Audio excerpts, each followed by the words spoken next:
ગુરુપદ પંકજ પૂજતા 14 લોક પૂજાય શિવ વિરંસી સારતા ગુરુ તણા જસ ગાય। ધન્ય છે સદગુરુ ને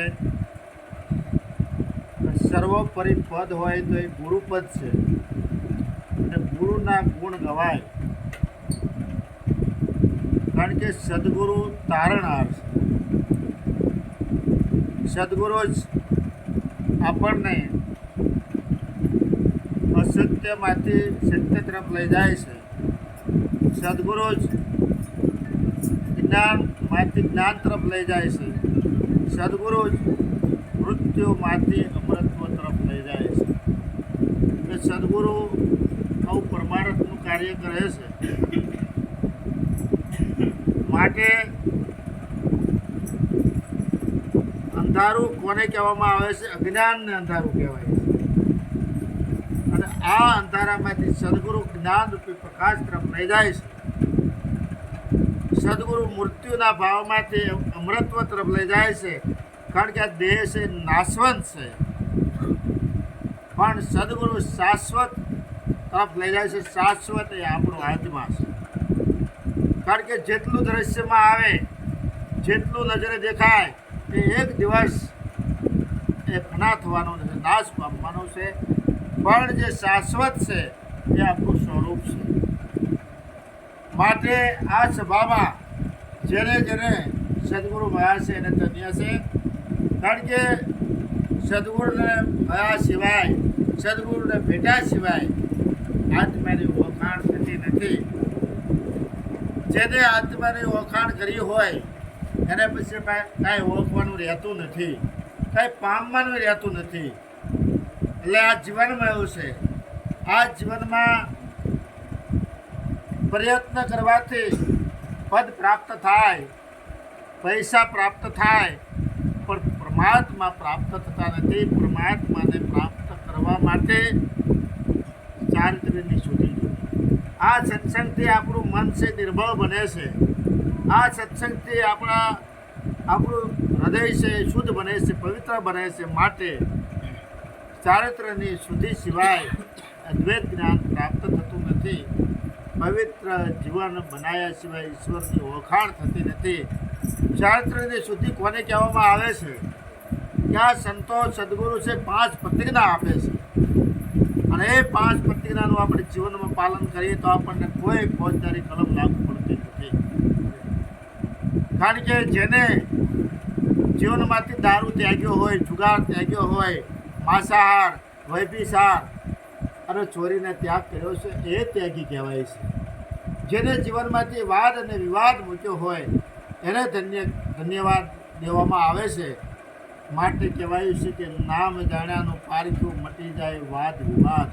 જેને નામનું નક્કીપણું થયું હોય, નિશ્ચયપણું થયું હોય, એનો વાદ વિવાદ મટી જાય। જરૂર જ્ઞાની સાથે ઘણી જ્ઞાન ચર્ચા કરજો। એવા 1000 અજ્ઞાની મળે તો એમાંથી એક સંત ન થાય, પણ એક સંત પ્રગટ જો ભારતની ભૂમિમાં થાય ને તો હજારો સંત બનાવી દે। આ સંતની બલિયારી છે। માટે સંતને સંતપણા નથી મફતમાં મળતા, એના મન ચૂકવવા પડતા।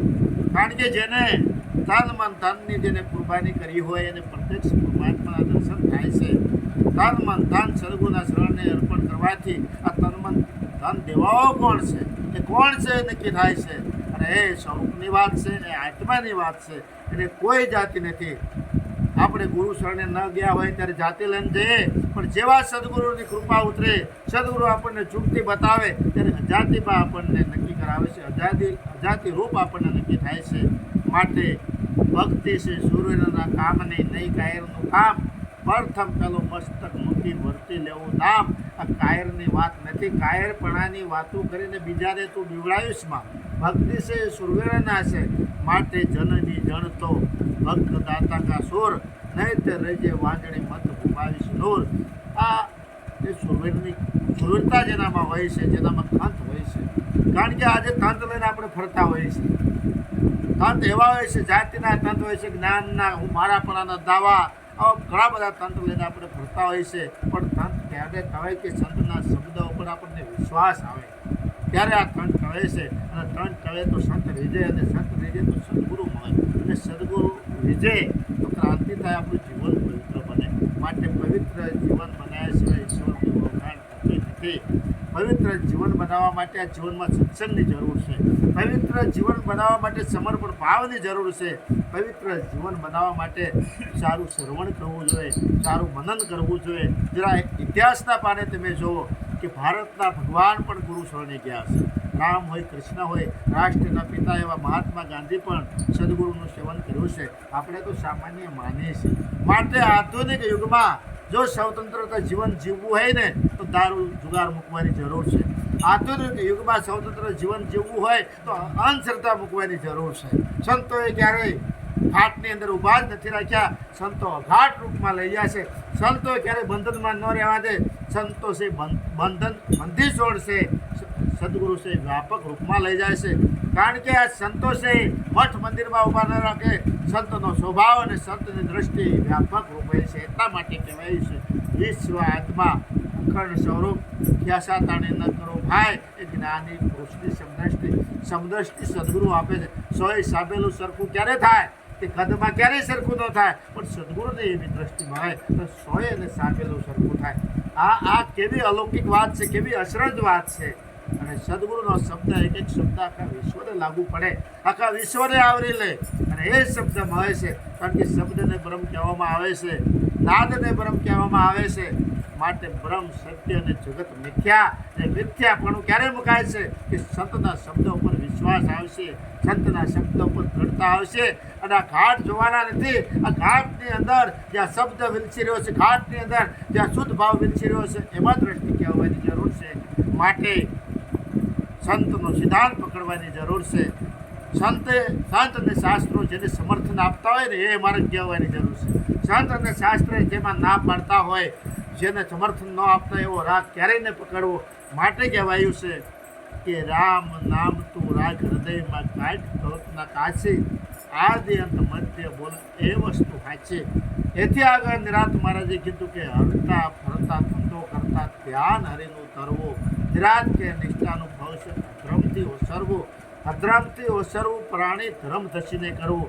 અધર્મના કાર્યમાં ક્યારેય સહકાર આપવા નહીં, પણ ધર્મનું કાર્ય હોય જે આપણી ફરજમાં આવતું હોય એમાં તન મન ધનથી સેવા કરી. માટે આપણા માટે બોલતા ચાલતા દેવ હોય, ભગવાન હોય તો માતા પિતા છે. બોલતા ચાલતા ભગવાન હોય તો સદગુરુ છે. આવી નિષ્ઠા અને આધુનિક યુગ 21મી સદીમાં જાગવાની જરૂર છે. મોહ નિંદ્રમાંથી જાગવાની. ખેતર પાકી જાય ને તોય આપણી મોહ નિંદ્ર મળતી નથી, તોય આપણી માયા ઉપરનો મોહ મળતો નથી. માટે મોહ મટાડવા માટે સાચા સંત હોય એનું બાવડું પકડી લેવાની જરૂર છે. અને આ અવસરમાં જેણે આ જીવનમાં જેને સદગુરુ સેવા છે એને ખોટી કલ્યાણ છે. માટે જેના માટે ગુરુની મેર છે અને એના માટે કાયમ લીલા લહેર છે. માટે ઉઠો, જાગો અને ધ્યેય પ્રાપ્તિ સુધી મળ્યા રહો. આપણું જીવન ખાવું પીવું મોજ મજા એ જ જીવનનું ધ્યેય નથી.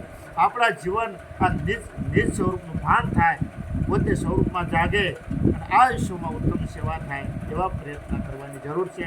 આજે આપણા માટે સોનાનો સૂરજ ઉગ્યો છે. કેમ કે જે સભામાં સંતોનું સાનિધ્ય હોય, સદગુરુનું સાનિધ્ય હોય એમાં કંઈ ખૂટે નહીં. અહીં સદગુરુ સંતો ખૂબ જ સત્સંગ કરવાના હશે. એક એક શબ્દ છે ક્રાંતિકારી છે. માટે જ્યારે સુગમમતી હોય તો જ સદગુરુની વાત છે દીપે છે. અલ્પમતીથી આપણે ગુરુના ગુણ ગાઈ શકતા નથી. બોલો સદગુરુ મહારાજ.